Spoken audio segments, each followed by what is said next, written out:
bercakap tentang penerbitan buku tempatan, tuntutan intelektual ataupun komersial.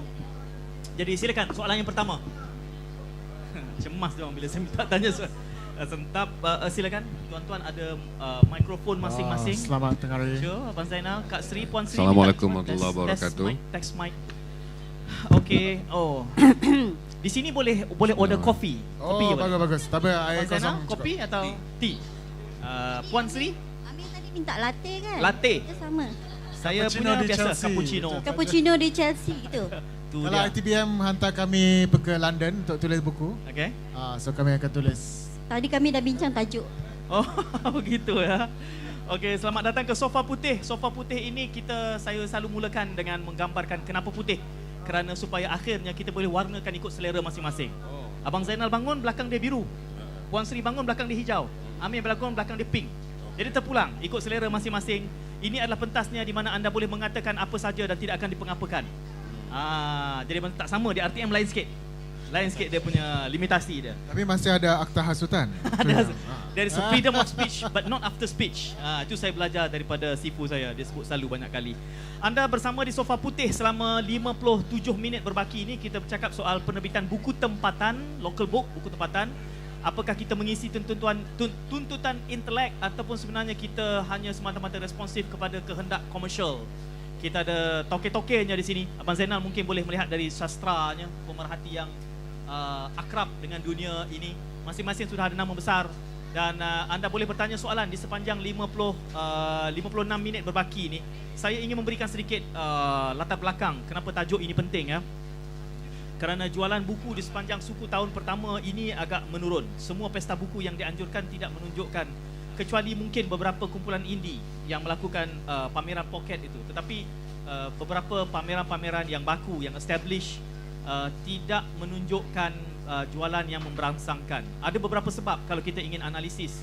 Antaranya mungkin kebimbangan terhadap GST. Ya, jadi dan buku juga harus dilihat sebagai bukan subsistence. Mereka ada ekstra baru mereka beli. Orang berbeli buku, ini Abang Azizi Ali kena advice. Orang beli buku untuk cari duit. Jadi buku Azizi Ali dia banyak beli ni. Macam mana nak buat duit?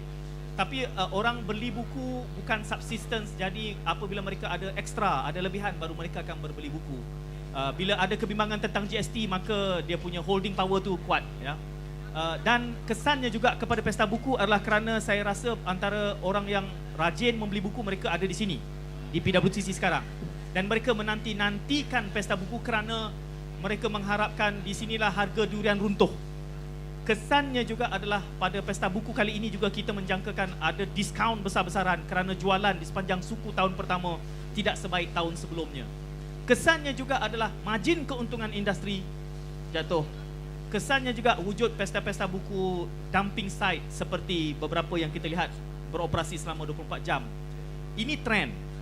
Juga kita melihat mutakhir ini jumlah terbitan buku agama 3,000 judul. Itu juga satu trend. Ada baik dan ada kesan jangka panjangnya. Kerana tidak mungkin semua buku 3,000 judul ini akan menjadi bestseller. Akhirnya akan terhimpun beberapa judul buku yang mungkin nak jual 300 pun susah. Ya, Tapi kalau penerbit agama itu ikhlas, mereka kata mereka buat untuk pahala. Lillahi ta'ala. Kalau Okey, komplain nantinya alhamdulillah. tak ikhlas dia orang. Saya ada juga pemerhatian Dia saya orang tak serasa- bersyukur. Tak bersyukur. Apabila Amir menegur soal bersyukur tu, saya sangat hargailah. Itu realitinya ya. Kerana akhirnya bila bercakap soal industri buku, it boils down to dollar and cent juga. Penerbit tidak mungkin akan membuat keputusan seperti yang kita lihat hari ini. Begitu juga indie. Indie sekarang ni tengah panas kan. Jadi semua indie. Memberikan tekanan kepada establishment yang sudah baku, karang kraft dan segala macam. Jadi kita melihat dalam kerangka itu, adakah kita mengisi intelektualisme ataupun komersial? Kerana saya selalu tanya Abang Zainal, kalau kita lihat peningkatan kadar jualan buku, adakah rakyat kita semakin cerdik? Apa petunjuk kita nak tahu orang kita makin cerdik ke ataupun status quo? Kak Sri ya? Orang kita makin cerdik ke ataupun status quo? Beli buku tapi tak cerdik, apa maksud dia? Adakah kandungannya tidak mencerdikkan? Saya takut bila Abang Zainal tengok macam tu dia. Saya tanya Abang Zainal dulu lah. Dia duk pegang mulut dia. Saya bagi Abang Zainal cakap dululah. Saya tanya dulu, orang kita makin cerdik ke bila dia beli buku? Apa pemerhatian? Susah nak jawab lah. Cuma saya boleh bagi tahu kata selalunya dalam industri dia akan ada beberapa fenomena jangka pendek. Macam saudara cakap tadi mengenai pasaran buku yang merosot pada awal tahun. Tapi saya rasa strategi bagi penerbit-penerbit buku ataupun genuine industry player, dia tentu ada jangka panjang dia. Yang kita risau adalah, yang patut kita lihat secara positif adalah jangka panjang dia. Sebab tu saya kata debate mengenai intelektual dan juga komersial ni bagi saya dah tak jumpa jalan keluar dah. Sebab ini dah debate daripada tahun-tahun 70-an dan tahun 80-an saya pergi ke forum-forum sastra. Kita melihat perdebatan ini berlaku. Tapi pada saya kedua-dua memainkan peranan yang penting dalam dunia perbukuan. Macam saya membesar dengan membaca novel-novel remaja, novel cinta. Bila perkembangan minda kita berkembang, barulah kita pergi pada sastra yang lebih serius. Jadi saya rasa dua-dua memainkan peranan. Jadi pada saya itu adalah sepatutnya tip kolaborasi itu patut ada lah. Macam mana sastra komersial berjaya mencakupi dunia pemasaran yang lebih baik, dan yang sastra-sastra intelek perlu belajar bagaimana untuk masuki pasaran. Yang saya nampak dalam sastra intelek ni saya rasa adalah kebukuan, teknik pemasaran yang sangat lama, identiti yang sangat kuno, sangat klasik. Kerana dia berpegang kepada prinsip yang intelektual itu mestilah bersifat keras, serius. Jadi saya rasa ini masalah pemasaran jangka panjang yang dialami. Kalau kita tak pecah kokun di mana kita telah memberi potret ataupun image kepada sastra serius dalam bentuk yang sangat kuno, dia tak boleh masuk ke dalam pasaran sekarang yang mapan dengan lebih fleksibel. Itu yang saya nampak lah. Tapi bagi karya-karya popular pada saya, baguslah. Saya okey untuk membaca cerita 200%, Suamiku, My Perfect Ten. Itu bagi saya untuk mendidik generasi 15 ke 25 tahun ketika mereka baru saja membina stamina apa itu membaca, menikmati pembacaan, itu bahan yang sesuai. Jadi saya rasa kalau konflik kita nak cerita tentang sastra intelek dan sastra komersial ni, saya rasa tak selesai. Cuma saya nak komen bahawa kaedah pemasaran sastra intelek ni harus diperbaharui. Dia tidak lagi boleh terperangkap dalam pentafsiran pemasaran tahun 70-an dengan imej dan potret yang saya rasa anak-anak muda tengok pun takut. Anak-anak tengok Seriau orang Kedah ada kan. Itu saya rasa adalah melihat pemasaran pop dalam memasarkan karya intelek. Itu kaedah yang saya nampak perlu sekarang lah. Kalau tidak, kita akan terperangkap dengan imej tahun 70-an, cover bukunya yang sangat keras, memperkenalkan penulisnya seperti dewa-dewa. Saya rasa itu dah tak sesuai lah. Ada buku yang sebegitu di ITBM tak? Amir nak menambah. Kat DBP banyak. DBP banyak. Tut. Mana? Tolong tekan butang. Bila dia sebut nama syarikat, tolong tekan tut. Itu semua kawan-kawan itu. Mungkin Amir ni ada masalah sikit sebab dulu kita anggap dia indie, tapi dia dah establish. Mana? Indie lagi ke Amir? Sebab saya rasa label seperti indie ni wajar diberi oleh orang lain terhadap kita. Kita tak seharusnya melabel diri kita sebagai indie. Sebab itu sangat subjektif. How do you define itu yourself? Macam orang tu kata aku ni seksi. Tak boleh. Orang lain kena pandang baru rasa orang tu seksi. So indie ni sangat subjektif. Dia bergantung pada apa tanggapan orang tentang sikap rebel, sikap underground orang tu, yang tak semestinya sebenar-benarnya. Sebab rasanya indie, istilah tu mula jadi popular pada tahun 90-an, bermula dengan muzik. Dengan Nirvana dan sebagainya, orang anggap itu sebagai indie. Padahal kemudian dipasarkan oleh syarikat muzik yang gergasi dan dipasarkan dengan saluran yang sangat konvensional.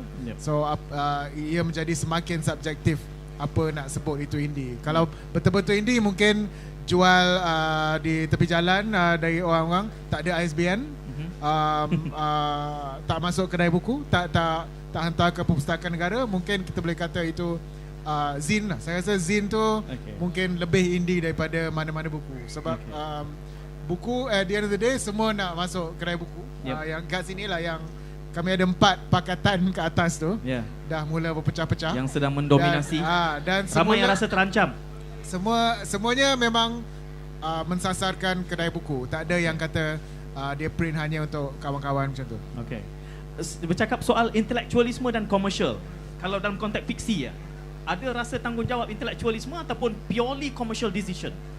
Sebab saya rasa saya pun agak saya rasa ni sangat janggal. Apabila Amir ketuk-ketuk, dia nervous. Itu tandanya dia nervous. Kalau saya menikmati suatu karya, saya tak akan melabelkannya ialah saya sedang baca buku intelektual atau saya sedang baca buku pop. Saya rasa semua buku yang baik mesti ada kedua-dua unsur. Intelektual dari segi dia mencabar, dia menjentik sesuatu. Dia bukan sahaja mendodoi ke apa. So pop dari segi dia mudah difaham dan dia dihadam. tak semestinya mudah sangat dalam first level, tapi dia agak mudah dan dia catchy. Ada sesuatu yang nak kita terus baca. Contohnya kawan saya arwah Yasmin Yusof, Yasmin Ahmad. Yasmin Yusof masih hidup di Facebook. Dan bila orang tanya tentang filem komersial dengan filem seni, jawapannya mudah aja. What would you say The Godfather is? The Godfather tu filem seni ke filem komersial? Okay. Dia dua-dua kan. So sama lah kalau buku macam To Kill a Mockingbird. Dia seni ke pop? Budak remaja boleh baca, Catcher in the Rye budak remaja boleh baca, tapi tak ada siapa yang kata ia bukan sastra. So saya rasa dia satu label yang hanya dia cipta, yang di luar. Saya rasa kebanyakan pembaca dia boleh cuba membaca macam-macam. Dia hanya perlu mencari sesuatu yang betul-betul menepati selera dia. Dan selera dia mungkin akan berubah-ubah bergantung pada umur dia dan exposure dia dan sebagainya. Puan Sri ni dia bertahun jadi editor ya. Jadi dia melihat dua-dua sisi itu. Dia lihat, tapi masih muda. Masih muda. Itulah saya panggil Kak Sri, Amir suruh tukar jadi Puan Sri. Ya, nanti bila Puan Sri orang tanya mana Tan Sri-nya. Itu yang jadi masalah. Puan Sri ni dia bertahun menjadi editor ya. Jadi dia sudah melihat di kedua-dua sisi. Soal upaya jualnya, sellability dan juga kontennya ya.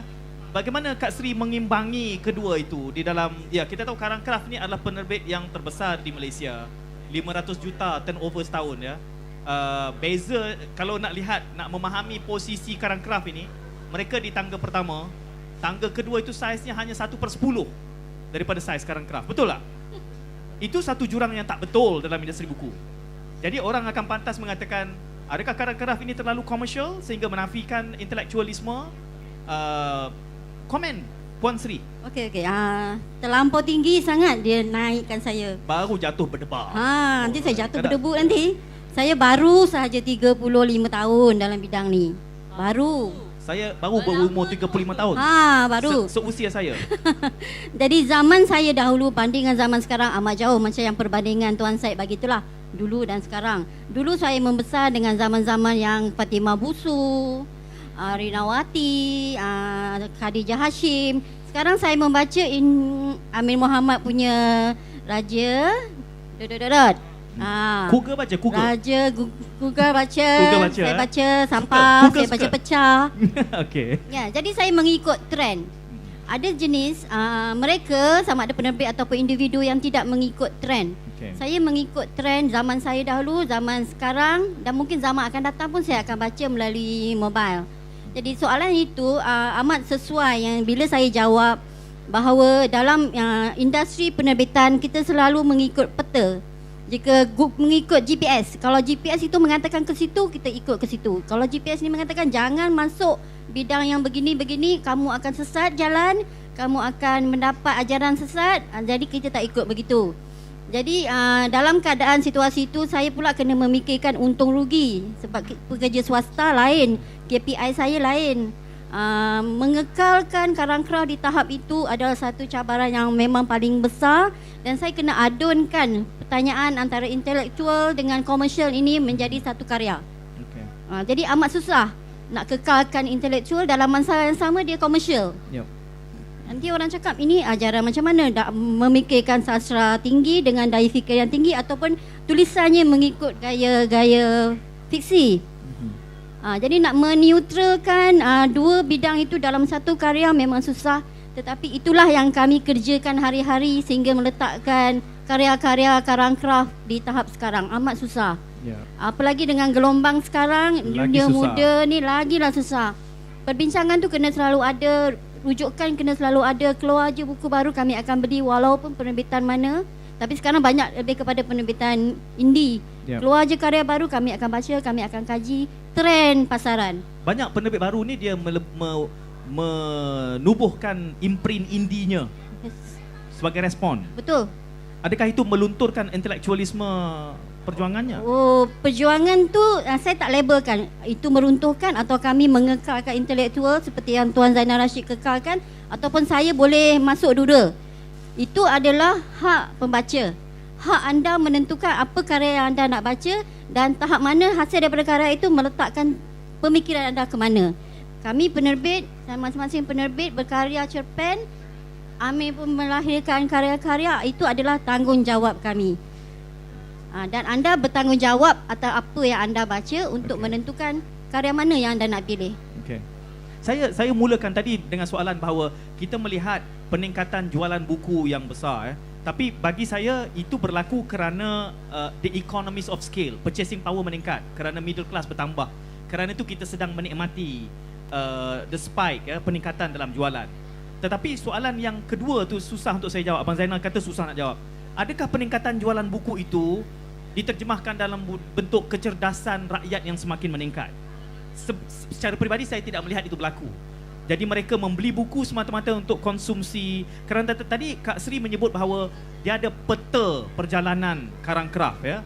Peta itu berlandaskan kepada kandungan komersial semata-mata ataupun sebenarnya ada peta intelektual sama? Peta itu adalah peta semasa. Jika semasa ini mengatakan karya itulah yang dikehendaki pasaran, kita buat karya itu. Jika peta itu mengatakan karya ini sudah tak diterima, yang apabila kita cetak hanya ada dalam store 6 bulan, itu kita tak akan buat. Jadi perlunya kajian selalu, brainstorm selalu di kalangan editor, dan itulah yang kami hasilkan. Tetapi menjawab soalan sama ada itu intelektual ataupun itu hanyalah komersial, yes, kami perlukan komersial. Sebab sebagai swasta, duit tu penting. Apabila saya diberi bajet untuk buat projek itu, after 3 months or 6 months akan ditanya untung berapa. Tak pernah tanya berapa baki, berapa untung berapa, rugi berapa. Itu soalan dua yang penting yang perlu dijawab.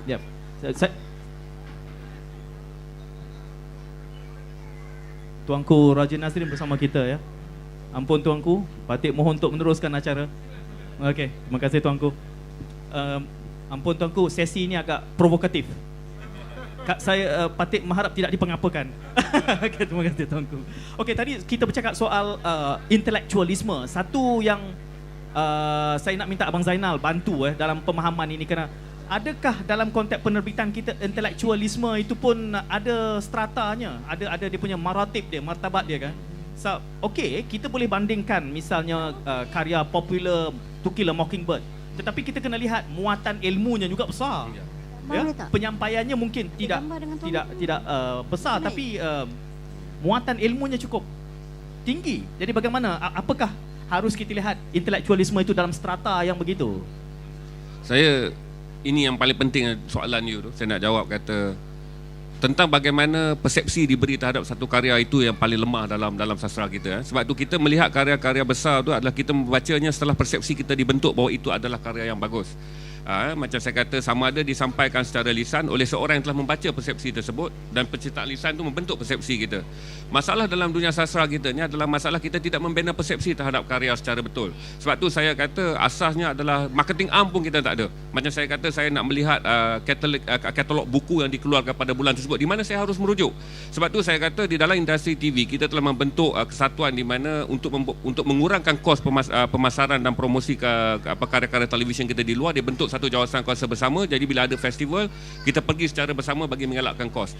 Saya fikir bagi penerbit-penerbit buku serius ni, dia patut ada juga majalah yang katalogkan buku-buku yang dipasarkan dan memberi persepsi awal melalui rujukan bulanan. Kalau kita nak buat satu-satu agak susah. Saya berjumpa dengan Pak Arbak. Pak Arbak kata sekarang nak mengulas satu buku antologi puisi pun tiada ruang untuk membuat ulasan. Ini pandangan seorang profesor yang akan mengulas secara intelek. Bagaimana dia nak membentuk satu persepsi. Itu saya kata kalau boleh penerbit-penerbit buku yang menganggap mereka mempunyai keterhadan pasaran kerana isi bukunya yang sangat berat, dia pun boleh mengeluarkan majalah bulanan yang khusus untuk mengatakan tentang buku. Kita pegang satu buku, kita tahu 30 judul yang dipasarkan, 10 yang paling laris, siapa penulisnya, apa kandungannya. Jadi katalog buku ini membantu. Sebab kalau sekarang kita mengharapkan TV memberi harga untuk siaran TV sangat mahal. Kita memberi pada surat khabar lebih menekankan pada pemberitaan sastra, iaitu event-event sastra, bukan kandungan. Jadi saya fikir kalau yang menjadi beban pada kita adalah persepsi itu sampai sekarang terapung-apung. Tapi sekiranya ada satu majalah boleh menceritakan bahawa kalau saya membuat ulasan untuk pemasaran, saya akan menceritakan Malaikat di Sayap Jibril dari segi romantismenya. Saya tak akan menceritakan tentang betapa pertembungan falsafah barat dan timur dilahirkan oleh Zakir. Itu pun pembaca-baca kemudian. Tapi sebagai seorang editor majalah untuk mempromosi buku, saya akan menceritakan aspek popularnya. Mungkin saya pakai tajuk makin tua makin romantik SM Zakir. Ini itu saya fikir SM Zakir ada sini ke? Di Filipin. Saya mengatakan apa dia di Filipin. Jadi saya fikir, dan hari ini pun saya fikir cover majalah, penulis yang handsome seperti Lutfi, dia boleh menjadi cover majalah, mempromosikan Lutfi kembali lagi. Majalah maskulin. Jadi saya fikir kata janggut dia cantik juga hari ni. Saya fikir kata dah sampai masanya kita mencuba perkara baru. Kita telah memberi dynamism selama 40 tahun kepada karya-karya intelektual ni hingga dia menjadi satu yang menakutkan, hingga kadang-kadang orang anggap skema lah baca buku-buku berat. Tapi bagaimana nak memberikan dia nafas dalam dunia popular tanpa melunturkan isinya. Penulis macam saya menulis lah, mengikut apa yang saya nak saya tulis. Tapi kuasa orang yang mempromosi.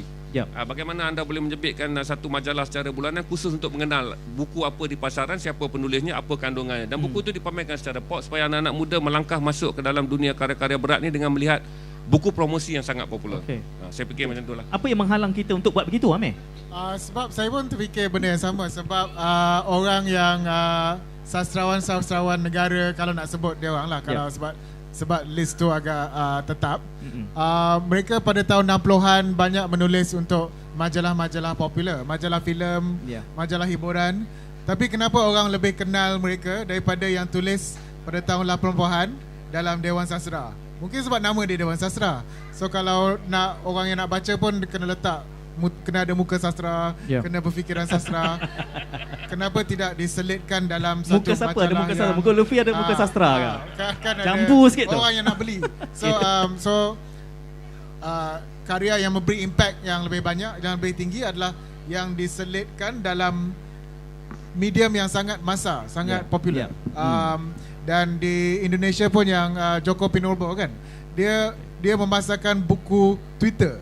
Dia seorang penyajak yang sangat hebat, dan dia berani menerbitkan buku kumpulan puisi yang ditulis dalam bentuk Twitter. Kenapa tidak ada di sini? Kenapa masih bila media sosial aja cakap pasal gejala media sosial, benda buruk, kenapa tidak meraihkan dan merakyatlah dengan cara itu. Okey, kita bersama Amir, Abang Zainal juga Puan Sri. Kalau tuan-tuan ingin berkongsi pandangan, bertanyakan soalan, kita bercakap soal tajuknya ni, penerbitan buku tempatan, tuntutan intelektual atau tarikan komersial. Puan Sri dia, Zainal Rashid Ahmad dan juga Amir Muhammad in the house sekarang ni berada di Reruai ITBM. Anda berada di Reruai yang terbaik di dalam pesta buku antarabangsa Kuala Lumpur ini. Ramai yang offended menyebut ni, tapi saya dibayar untuk menyebut itu berkali-kali. Dan sangat lawa dia punya design. Pixie sebut lawa, bukan saya. Dia tidak dibayar untuk sebut itu. Saya dibayar untuk sebut itu. Jadi terima kasih kerana mengunjungi ke ITBM. Sofa putih memberi ruang untuk anda bertanya soalan. Ya, silakan, Pak. Assalamualaikum. Saya ni memang ada dendam dengan Amir. Puan Sri. Puan Sri ada dendam. Amir pernah bersajak bersama. Okey. Apa benda nak minta ni, Pak? Okey. Puan Sri ni dia menjadi mangsa pada soal intelektual. Okey. Sebab dia kerja di tempat penerbitan. Jadi lepas tu dia satu lagi, dia dianggap tulis pop, dan dia juga ada buku yang ganas. Jadi ganas ganas. Tengok Masya-Allah, pistol takut. Memang apabila saya tengok, yang pertama mula tengok, kesan pada saya, gila ITBM ni. Wanita macam Sri ni pun tahu pistol. Itulah. Jadi itu ganggu saya dah. Dan kebetulan saja saya tahu dia. Jadi persoalannya, anda menjadi mangsa, bagaimana anda memaniskan kemangsaan anda? Okey. Untuk Cik Zainal pula, memang saya ada kes dengan dia. Ada satu soalan untuk setiap seorang Memang. Okey. Cik Zainal pun sebelum ni dia terlibat dengan penerbitan. Sekarang ni dia kepala penerbitan. Saya boleh menerima dia. Kebetulan saja orang macam saya kenal dia. Tetapi cara dia mengolah daya-daya Allah, kecendekiawan dia tu jadi pop tau. Jadi pop. Bagi saya dia spesies ganjil lah dia ni. Jadi spesies ganjil lah. Ganjil sangat. Rare. Jadi tak rasa berat. Tapi dia menikam. Itu masalah. Jadi bagaimana teknik itu anda boleh guna, jadi menyebabkan pihak penerbitan boleh menerima seorang Zainal Rashid Ahmad. Cik Amir saya tak nak komen sebab saya dah kenal saja cara dia bersajak dengan saya dulu. Consider tiga-tiga ni ganas lah ya. Ganas. Okay, itulah tadi disebut kata ITBM ni gila. Saya selalu sebutkan bahawa you don't have to be crazy to work here, but it helps. Okay, Puan Sri dulu. Okay. Memang cover ini sangatlah ganas dan saya sangat bersetuju dengan cover ini. Terima kasih editornya Aino. Apabila saya diberi tiga jenis kulit hadapan yang dilukis oleh naga, si naga lan naga, saya pilih yang ni. Kenapa Kak saya pilih yang ni? Ada sebabnya. Sebab macam Nadine cakap, saya mangsa. Awal penulisan dulu saya menulis memanglah intelektual gaya dewan bahasa, gaya dewan sastra. Karya-karya saya tersiar. Ada nada keinsafan di situ. Belum lagi. Karya saya tersiar Dewan Masyarakat, Dewan Budaya, Dewan Sastra, Berita Minggu, Minggu Malaysia. Jadi anda dapat tangkap karya yang bagaimana. Inilah hasilnya. Memang kasar, memang feminis, memang memperjuangkan hak-hak wanita. Tetapi selepas 10 tahun, kenapa saya berubah? Saya menulis karya-karya novel popular, bukan novel pop, novel popular. Novel pop lain. Faham ya? Novel pop lain. Novel popular yang dikehendaki oleh pasaran tahun 1990-an. Perlukan karya yang melodrama, yang romantis, karya-karya yang gede-gede sikit, roman-roman. Zaman itu memerlukan karya macam tu. Ya, saya mangsa keadaan tapi saya bukan mangsa selamanya. Saya bertahan dalam dunia novel yang begitu dengan hampir 15 judul novel. Itu satu pencapaian yang saya rasa saya bukan mangsa keadaan seperti yang Ladin cakap. Saya kekal dalam industri novel itu sehingga 15 judul novel. Itu mangsa yang rela pada ketika tu? Rela, dia bukan paksa rela. Saya merelakan untuk menghijrahkan karya saya yang tinggi dengan diksi, dengan metafora yang dunia sastra kepada dunia komersial. Yes, saya perlukan tuntutan komersial untuk lebih popular. Memang komersial itu penting, tetapi saya tidak ketepikan langsung intelektual. Masih lagi ada dalam 30% dalam karya-karya novel saya. Intelektual tu ada, tapi komersial tu lebih tinggi. Inilah hasilnya Sridia hari ini. Akan ada lagi? InsyaAllah akan ada lagi. Tetapi bukanlah diterbitkan oleh Karang Kraus sebab genre itu lain, tapi ITBM. ITBM boleh menerima karya yang begitu. Bila saya tengok buku itu, saya jangkakan kalau tak tengok nama penulisnya akan datang pakai cap, baju ada paku, kan? Pakai boot. Pakai boot, seluar dia jeans yang ada sikit-sikit kan, benang-benang koyak sikit. Tetapi orang terkejut, Sridia buat wanita tahanan reman. Daripada asalnya kisah benar. Dia cerpen tentang wanita tahanan reman, bagaimana dia ditahan reman kerana dituduh membunuh kekasihnya. Tapi mereka saling membenarkan membunuh itu. Okey, Abang Zainal respon kepada tadi, macam mana nak melahirkan klon? Tak. Mungkin satu sebab tema saya memang tema politik. Mungkin orang susah nak jumpa tema politik ditulis dalam karya popular. Maksudnya popular bukan macam mana, saya mungkin kerana pergaulan saya lah. Saya bergaul banyak dengan orang yang selalu bertanya saya tentang politik, dan saya bekerja dalam media, wartawan. Dan saya cakap ada banyak benda yang tak dapat diselesaikan oleh seorang wartawan apabila dia berkata tentang politik, maka dia menjadilah novel ni lah. Saya menulis lebih kurang 21 tahun apa yang saya lihat dalam politik Malaysia. Saya tulis dalam novel ni. Terima kasih juga kepada ITBM sebab siaran. Dulu saya tak menulis novel ni sebab saya ada pengalaman pahit lah. Saya dah tahu dah kalau saya menulis novel, confirm tak ada orang nak print. Sebab saya dah ada pengalaman macam tu. Tidak akan ada orang yang akan print. Sebab di Malaysia ni, menulis novel adalah menulis cerita, tetapi jangan hal politik, kecuali ada duit sendiri, print dan jual. Sebab saya tahu bahawa satu trauma di kalangan penerbit-penerbit buku di Malaysia adalah untuk mengelakkan bahawa sastra tidak harus terlibat dengan politik. Ini telah dibentuk oleh editor-editor kita pada tahun 80-an dan 90-an kerana kebimbangan dan trauma-trauma yang sepatutnya saya anggap sebagai self-censorship. Maka itu saya terpaksa mencari kebijaksanaan lain sebab saya berurusan dengan, sebab saya menulis surat khabar, saya berurusan dengan pendirian surat khabar, dengan integriti surat khabar. Maka itu saya menulis banyak dalam bentuk-bentuk yang lebih satira. Sebab apabila anda membuat orang tertawa, anda kurang menimbulkan rasa bimbang walaupun kita sedang mentertawakan dia. Jadi ini psikologi manusia. Jadi apabila anda membuat orang politik membaca sesuatu tentang politik dan dia merasa tertawa walaupun terhadap diri dia sendiri, otomatik dia tak akan marah. Maka itu hikayat menjadi pemilihan saya lah untuk menulis. Dan kalau saya menulis dalam karya satira semasa pun, saya memastikan bahawa saya tidak mencela politik, tetapi saya sedang memberi satu dinamis untuk anda melihat diri anda, peranan anda. Sebab saya rasa kekuasaan penulis tidak sehebat zaman Usman Awang pada tahun 60-an. Apabila kita melalui penguasaan pihak kerajaan ke atas perdebatan utama pada tahun 70-an sebelum muncul ini kenapa saya nak kata ledakan ini berlaku adalah kerana kongkongan-kongkongan yang berlaku selama 30 tahun menyebabkan anak muda kita berpaling daripada perdebatan established. Kerana perdebatan established telah mencipta satu dunia yang pura-pura bahawa sastra harus bercerita mengenai seni. Dan akhirnya apabila daya intelektual itu meningkat di kalangan penulis-penulis muda, mereka berfikir bahawa mereka ingin menyatakan sesuatu tentang negara mereka. Mereka ingin bertanya sesuatu tentang ahli politik, tentang pemimpin mereka. Tetapi pemimpin masih melihat setiap kritikan adalah satu celaan. Maka itu sastra indie dia pergi terus kepada independen. Saya dah berumur, dah berubah. Murid indie pun rasa macam berat dia nak terima brother ni. Saya terpaksa bekerja dengan mainstream. Jadi bila bekerja dengan mainstream, Pak Cik ini cuba nak jadi indie ya, dia kata. Kan bila bekerja dengan mainstream, saya terpaksa memenuhi, sebab tempat saya menulis adalah surat khabar Arus Perdana. Saya terpaksa bekerja dengan meletakkan editor dalam keadaan selamat, meletakkan surat khabar dalam keadaan meraihkan karya saya. Tapi waktu yang sama juga memastikan bahawa kritik-kritik politik saya sampai, boleh dibaca. Kalau tak dibaca oleh ahli politik pun dibaca oleh orang awam untuk mendidik mereka bahawa kita harus sentiasa berada dalam keadaan berani untuk mengkritik sistem politik. Bagaimana kita nak memberanikan diri itu adalah cara-cara dia dan terpulang. Kalau yang berani, ambillah risiko. Kalau yang memilih jalan sederhana, pilihlah cara yang bijak.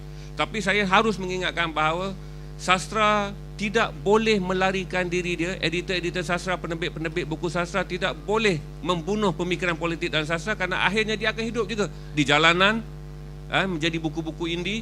Bagaimana anda nak melihat sebuah karya yang bijak diterbitkan dalam kos RM500 dijual di tepi-tepi jalan, atau anda meraihkannya dengan menjadikan institusi anda yang besar sebagai tempat untuk anak-anak muda melahirkan pikiran politik, dan akhirnya dia akan menerima bentuk yang matang. Memang pada 1 tahun, 2 tahun awal kita akan mengalami mungkin suhunya terlampau tinggi, diagramnya terlampau keras, tetapi untuk membina satu bentuk sastra yang baik, dia memerlukan masa. Di sinilah editor tu yang saya kata tadi tu mainkan peranan. Intelektual dia betul-betul tercabar, bukan saja kepada penulis, editor juga harus ada cara. Syarikat-syarikat penerbitan juga harus ada cara. Kalau tidak, anak-anak muda kita mempunyai pandangan-pandangan yang tajam dan konstruktif terhadap negara, akan menulis di dumping, akan menjual buku di bonet-bonet kereta. Hingga kita bertanya dalam sastra Arus Perdana, tak ada kekayaan cerdik. Karya yang cerdik telah pun berada di bonet-bonet kereta, di pasar-pasar lambak, di pesta-pesta buku independen. Kerana penerbit-penerbit established telah membina satu ruang dengan mengatakan bahawa janganlah bercakap soal sastra, lebih baik cakap soal seni dalam sastra. Saya fikir masyarakat stres bukan kerana kurang hiburan. Masyarakat kita stres adalah kerana kongkongan. Okey. Sebelum saya beralih, Amir nak menambah ni. Saya tahu dia pegang genggam. Saya tengok dia genggam mikrofon tu berbunyi-bunyi. Kom. Kalau keropok lah ni dah hancur dah. Tapi saya nak sebelum beralih kepada Amir sekejap. Apabila Abang Zainal sebut tadi bahawa di dalam hikayat ini mengelak untuk mencela politik, itu satu bentuk self-censorship. Self-censorship itu sebab saya masih bekerja dengan penerbit popular. Saya tidak masuk ke dunia indie kerana saya rasa dah berubah dah senja dah. Indie ni masih lagi suasana senaman pagi. Jadi saya bekerja dengan penerbit established. Bagaimana untuk meletakkan penerbit saya ITBM tidak berada dalam keadaan yang sangat berbahaya. Maksudnya ini hormat seorang penulis kepada penerbit dia kena ada. Dan dunia saya tak boleh pegang lagi ego tahun 70-an. Nak terbit tak nak, sudah aku buanglah baku sampah. Aku mati kau cek tak boleh. Ini kita penulis generasi baru, kita mengambil kira politik semasa, tanggungjawab syarikat-syarikat yang digerankan oleh kerajaan. Jadi kita memilih hikayat adalah kerana hikayat adalah cara orang Melayu mengkritik yang secara tipak induk archetype-nya telah pun wujud. Ini wujud dalam genetik orang Melayu. Bahawa apabila anda mengkritik dengan nada yang ada sikit tertawa, harmoni, dengan nada sarkastik tetapi ada unsur hiburan, orang Melayu boleh menerima kerana ini adalah genetik kita. Kalau test genetik tu boleh dibuat dan dari ada 16 lampu merah tu, saya rasa 9 ke 10 genetiknya bersetuju bahawa orang Melayu sangat humor. Itu saya memilih unsur hikayat kerana saya rasa ini meletakkan mesej saya boleh sampai, saya boleh berkompromi dengan penerbit, dan penerbit juga boleh meletakkan diri mereka dalam keadaan selamat untuk menerbitkan. Mungkin ITBM nak merespon tu saya tak tahulah sebab ITBM bukan panel di sini. Kok ada Anwar ke siapa-siapa yang boleh respon? Geleng kepala Anwar dulu. Saya nak tengok Anwar mengeleng atau tidak, sebab nak beralih kepada ni Amir ni. Kerana tadi sebut soal ada lampu merah ada 16, mungkin ITBM dia ambil 8 saja. Lampu yang ke-9 ke-10 tu telah diambil oleh Indi. Mereka mengisi kekosongan. Amir. Sebab salah satu mungkin kesilapan juga bila orang sebut intellectual ni sering dikaitkan dengan non-fiction. Tapi dan salah satu lagi masalah, kalau fiction tu hendak dianggap intellectual, dia harus penuh dengan fakta dan statistik. Seperti pernah digembar-gemburkan dulu pada tahun 90-an. Rasanya dipanggil ilmu bantu. So adalah cerpen-cerpen yang tiba-tiba ada statistik, ada formula matematik, ada fakta-fakta geografi, dan ini agak janggal sebab dia bertentangan dengan konsep penulisan cerita sastra itu sendiri yang ialah dia berkaitan dengan local genius. Cara orang berkomunikasi itu dari setiap budaya tu lain. Dia kalau setakat nak name drop macam tu, dia tak akan memberi kesan. Dia hanya akan menyebabkan orang yang kita kenal kagum dengan kita. Dia tak akan mendapat pembaca lain selain golongan kita. So saya rasa setiap karya wajar dilihat sebagai dengan sendirinya apa unsur di dalamnya. Tak mustahil ada karya yang tak ada unsur intelektual langsung. Dan juga agak sedih kalau karya tu tak ada unsur hiburan langsung, tapi mungkin ada karya sebegitu. Dan saya sebenarnya tak nak promote diri saya sendiri. Saya agak kagum dengan pihak The Book Press, walaupun kadang-kadang agak dia orang menjengkelkan juga, tapi mereka berani menerbitkan bukan fiction dan memasarkannya dengan cara yang macam biadab, sampai orang pun tertarik apa sebenarnya biadab ni, apa isu dia. So dengan dan depan itu kalau dia orang baca, dia orang dapat tahulah macam-macam dalam tu. So itu satu pendekatan yang yalah mungkin mainstream yang arus perdana akan rasa tak selamat, tapi dia akan mencentik sesuatu pada ni. Dan saya rasa juga konsep badan-badan yang mendapat dana, model yang ideal tetap sesuatu seperti BBC yang mendapat dana umum. Kita tak boleh salah erti sebagai dana kerajaan sebab bukan duit dari poket menteri itu kan, tapi dia independen. BBC itu sangat independen. Dia banyak mengkritik pemerintah itu sendiri dan dia tak dapat dipecat oleh Perdana Menteri contohnya. Dia ada trust dia sendiri. So tapi kita sebab sistem kita dah mula-mula pun dah feudal, and macam-macam lagi lapisan feudal kemudian. Like saya pernah tengok kalau Sultan nak pergi kedai buku, saya pernah tengok dia kat kedai buku browsing, tapi kenapa di acara lain kena diiringi oleh 15 orang. So benda yang senang tu kita dah berlaku di depan mata ya. Baru sekejap tadi.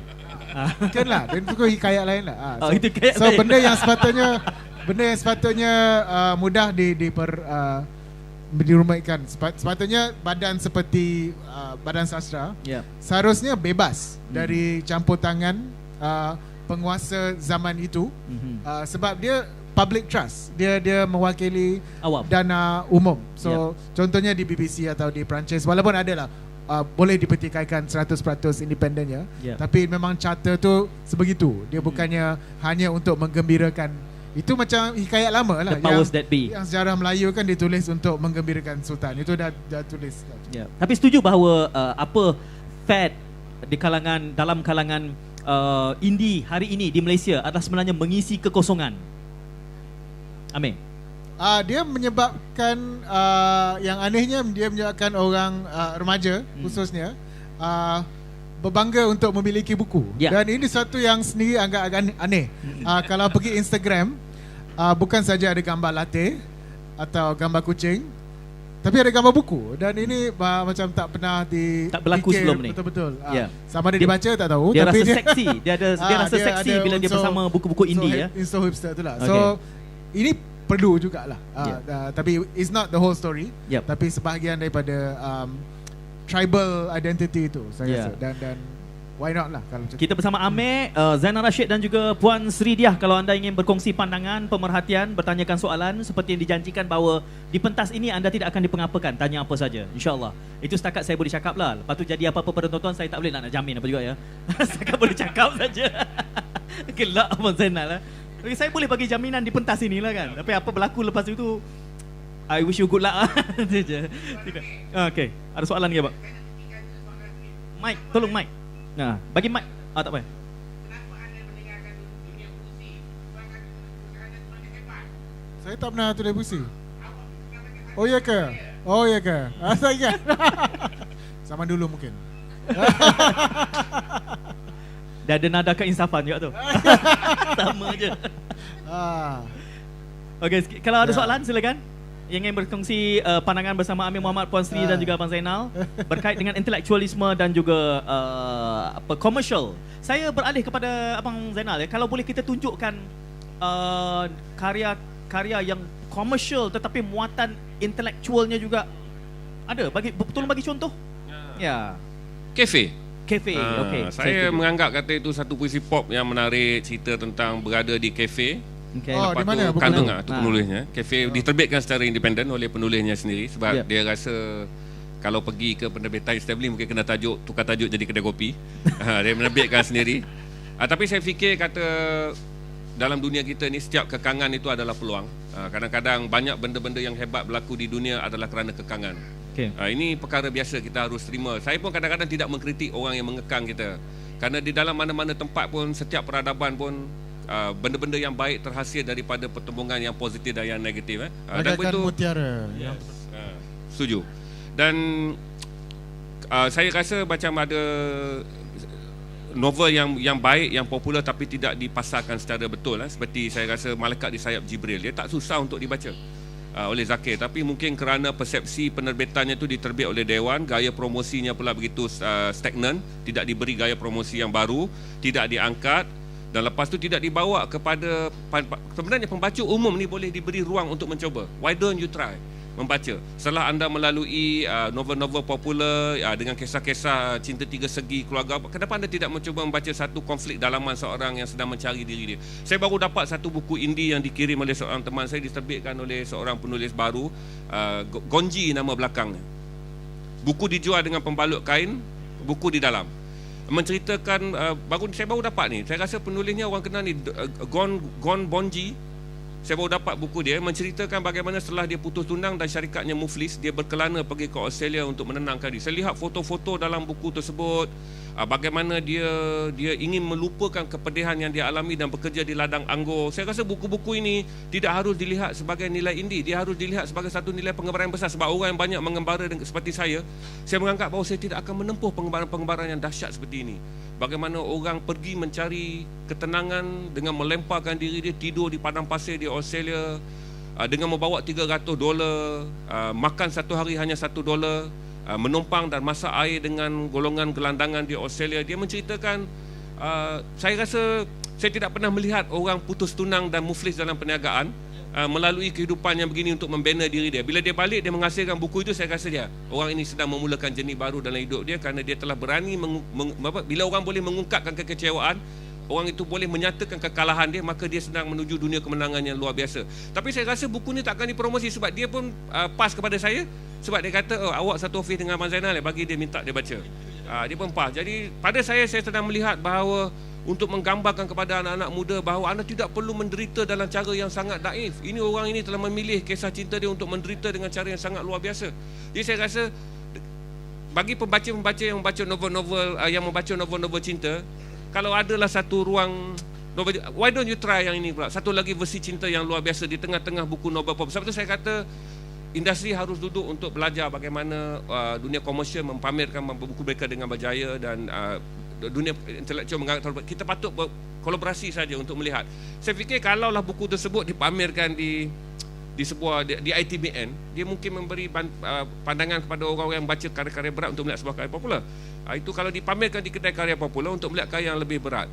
Sebab saya rasa hari ini kita memberi ruang kepada semua orang untuk mencuba menafsir cinta dalam bentuk yang berbeza. Kalau tidak, semua orang akan menulis stereotip sebab dia rasa novel-novel cinta yang ada sekarang yang di drama TV kan, itulah novel yang akan dibaca, yang diberi takrifan novel popular. Tapi kalau tanya saya, buku jenis separa novel oleh Gonji ni adalah sebuah buku yang boleh diletakkan dalam buku pasaran cinta untuk melihat dalam satu perspektif yang berbeza. Itu. Okay, menarik di situ. Kalau ada ruang yang ingin bertanya, tuan-tuan yang hadir di sini boleh kita manfaatkan. Luffy senyum je. Dia tak boleh tanya. Saya nak tambah dia lah. Okey, Kak Puan Sri. Okay, saya nak tambah apa yang Zana cakap tadi. Memang betul. Kita ada banyak buku popular, kita ada banyak juga buku intelektual. Tetapi kemana perginya buku intelek itu? Kenapa tak nampak? Kenapa tak boleh nak beli? Kenapa tak ada promosi dibuat kepada karya-karya yang intelektual? Sebagaimana dibuat oleh karya komersial. Jika kami boleh lahirkan katalog 3 bulan sekali, 3 bulan sekali katalog keluar yang printed. Tetapi hari-hari 5-6 kali kita promo di media sosial. Kenapa karya intelektual tak boleh macam tu? Jika kami boleh setiap 2 minit, 3 minit Insta, 5 minit Twitter kan? Kak Sri, ada orang nak jawab dah. Dia minta mikrofon, dia tak sabar. Tapi saya tak boleh nak halang dia sebab dia bayar saya. Saya kena bagi, ini yang self censorship yang saya bos, pun lagi pun bos. Silakan. Sebentar okay. Cik, boleh bersabar sikit ya. Kita bagi ruang pada Puan Sri. Jadi kan buku yang intelektual, yang lahir, yang bagus, yang cantik, konten yang bagus itu akhirnya terbit satu hari ini 3 bulan di store. Kemudian bila setahun jual harga murah. Penulis sendiri akan dapat royalti yang sedikit.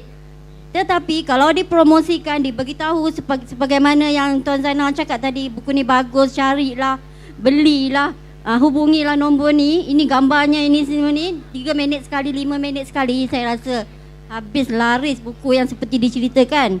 Saya pun baru dengar cerita tadi dan lepas ni nak cari buku yang dimaksudkan itu. Dan begitu juga kalau novel popular, Encik Sotong ke, Asam Pedas ke, atau Ombak Rindu ke, tidak dipopularkan oleh kami, tidak dipromosikan, orang kenal ke tak? Kan orang tak tahu, rupanya ada Encik Sotong, rupanya ada Asam Pedas ni akan buat sequel, Encik Sotong pun akan disequelkan. Itu adalah atas promosi yang kita buat. Yang saya nak katakan di sini adalah kesilapan karya intelektual yang tidak dipromosikan. Jadi orang tak tahu. Malang. Buku bagus, karya cantik, tapi tidak ada promosi untuk diwar-warkan untuk orang beli. Orang nak beli. You all semua rasa mesti nak beli apa yang diperkatakan tadi kan. Tapi mana nak cari? Buku apa? Cover dia macam mana? Harga dia macam mana? Berapa muka surat? Apa sinopsisnya? Itu yang perlu diwar-warkan. Jadi termasuk buku-buku yang Abang Zainal sebutkan tadi tu, mungkin tak boleh jumpa buku itu di gerai Reruai ITBM, tapi boleh jumpa buku itu di online. Kedai Buku Satu Malaysia. Betul. Dia akan promosikan secara berbeza di situ, di belakang sana. Oh, saya lupa, dan juga di Kota Buku. Kota Buku boleh promosi, tak ada masalah. Silakan Tuan Tanah Kedaung. Saya tak boleh tak bagi, korang tak dapat check. Saya nak komen daripada Puan Sri. Dia ada 2 benda. Saya fikir agak kurang adil kalau kata buku intelektual kena promosi. Sebab macam ni, cetak buku intelektual ni berapa banyak kita boleh cetak. Dia tak boleh macam buku start cetak pun 5,000 confirm dapat hasil. Buku intelektual, the most you can start is 1,000, 1,500. Tapi kalau kita nak keluarkan duit promosi yang berlebihan seperti yang disebutkan, dia akan ada kesukaran yang lain. Tapi itu bukan ceritanya. Pada saya ialah ada 2 dimensi yang berbeza antara buku intelektual dan juga buku popular. Bukan buku pop, buku popular. Buku pop atau buku popular kena ada berbeza. Sebab tu saya fikir banyak benda memang kita boleh belajar daripada fiksi, contohnya Amir, macam mana hikayat Raja Babinya kan. Betul-betul membabi lah. Maksudnya betul-betul orang nak tengok. Banyak tapi kena butang third ni kena tekan. Cara sebut babi tak ada salah kan? Tak ada salah. Boleh sebut babi. Tu dia. Tak maksud saya ialah ada pendekatan yang berbeza. Cuma saya fikir untuk intelektual ni pembacanya pun bukan pembaca yang akan tegar masses yang banyak begitu. Memang buku intelektual akan menjadi buku intelektual. Dia akan hanya ada peminat tertentu, keadaan tertentu. Kalaulah kita promosikan contohnya tiap-tiap hari pun belum tentu buat. Cuma saya fikir ada halayak tertentu. Cuma tidak boleh disamakan dengan buku pop popular lah. Kalau mengambil pendekatan berbeza, saya khawatir nanti dia orang kata, kalau saya contohkanlah, saya bagi 10 top bestseller Ombak Rindu, nama-nama yang sotong semua. Saya letak katalog di sini dan katalog intelektual. Tiap 3 bulan kita keluarkan. Belum tentu receptionnya yang sama. Sebab tu saya fikir dengan adanya Kota Buku, dia banyak nak mencorakkan sesuatu, kita minta dia lah cari pendekatan yang baru tu. Saya nak serah balik pada dia. Ini bukan forumnya untuk Kota Buku menjawab. Prof Dola, ya Prof. Prof ni juga lembaga saya ni, saya kena bangun sikit lah. Prof, silakan Prof, pandangan buku intelek. Kongsi sikit Prof. Tak mahu Prof rasa Prof. Baru bercakap tadi, okey. Mungkin respon kepada apa yang Cik Khair sebutkan itu. Amir, dulu.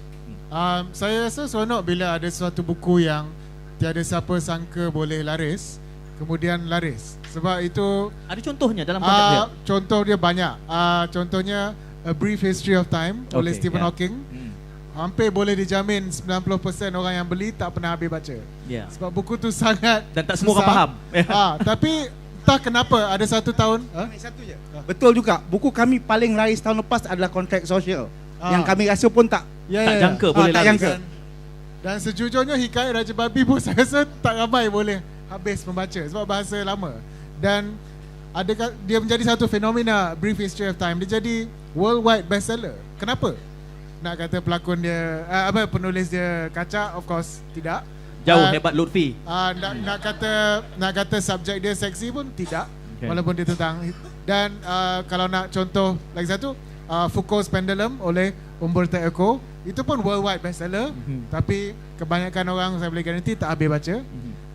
Tapi yang dari segi tema yang orang habis baca, tapi tema dia lebih berat, novel Saman Ayu Utami di Indonesia, itu bestseller yang sangat besar. Padahal tema dia sangat berat, sangat political, sangat suggestive. Dan kemudian ada Supernova yang agak berat juga. Supernova ni menarik sebab dia macam pop, tapi dia bincang tentang sains dan internet semua tu.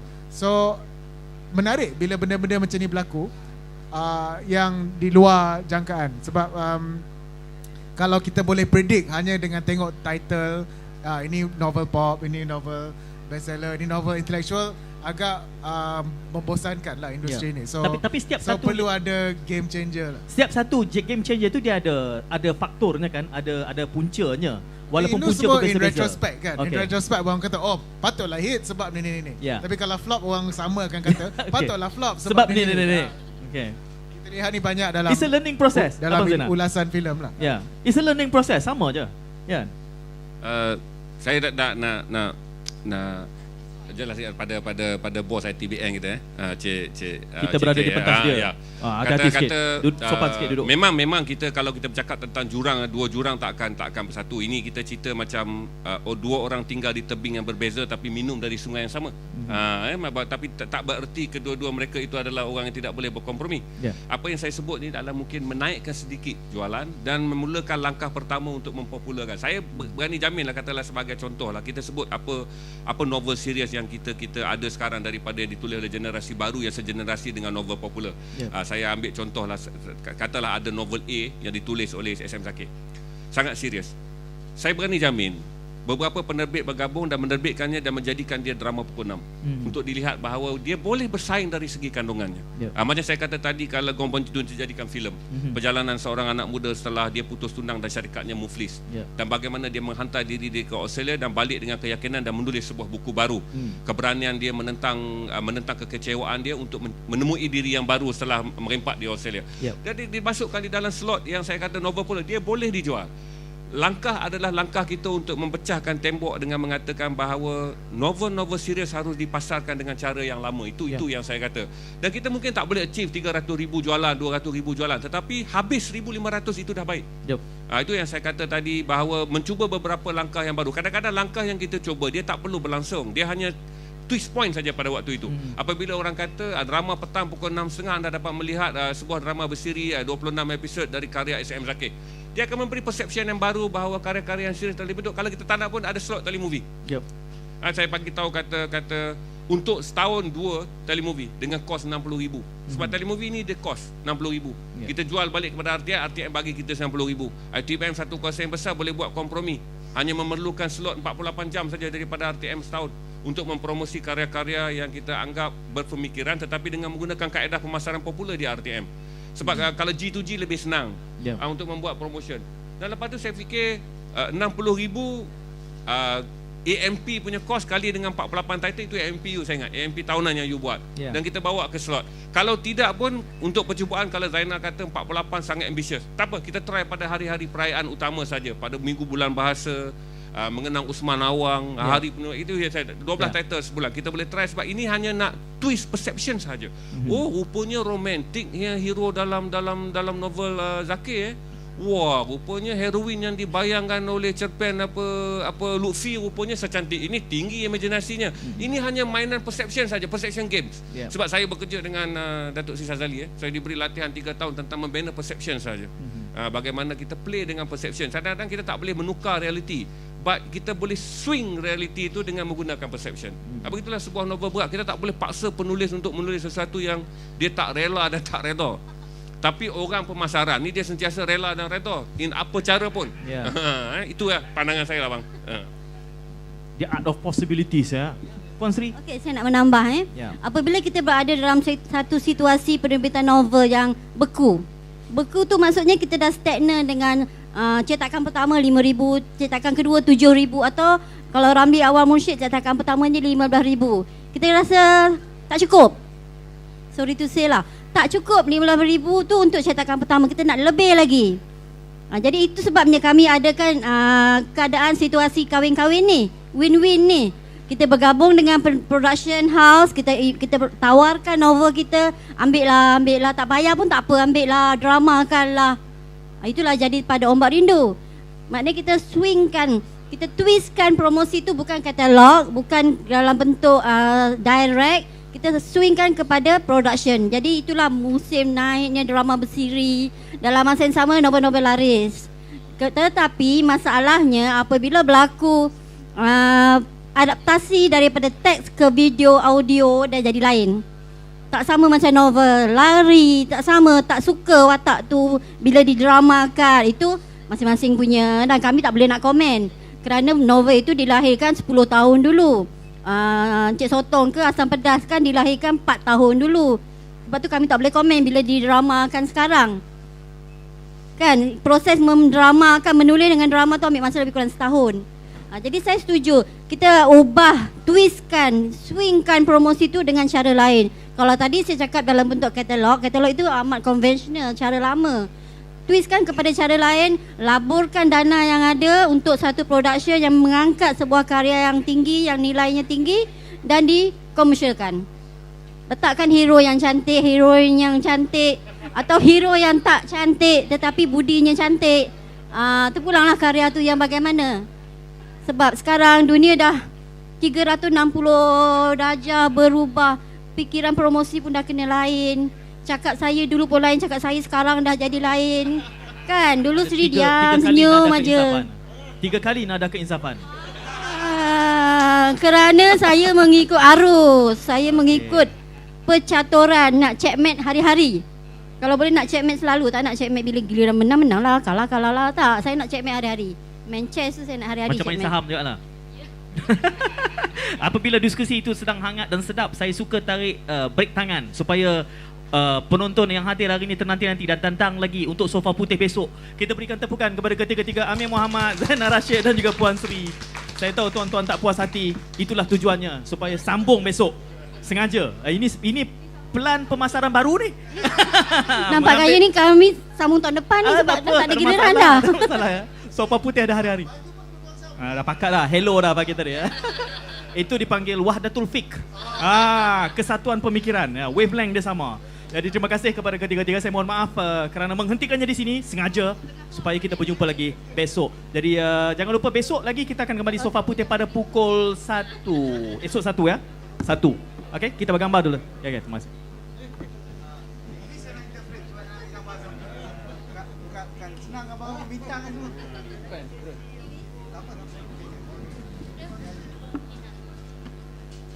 Ini Yang depan sikit. Ini baru mockup Mockup baru.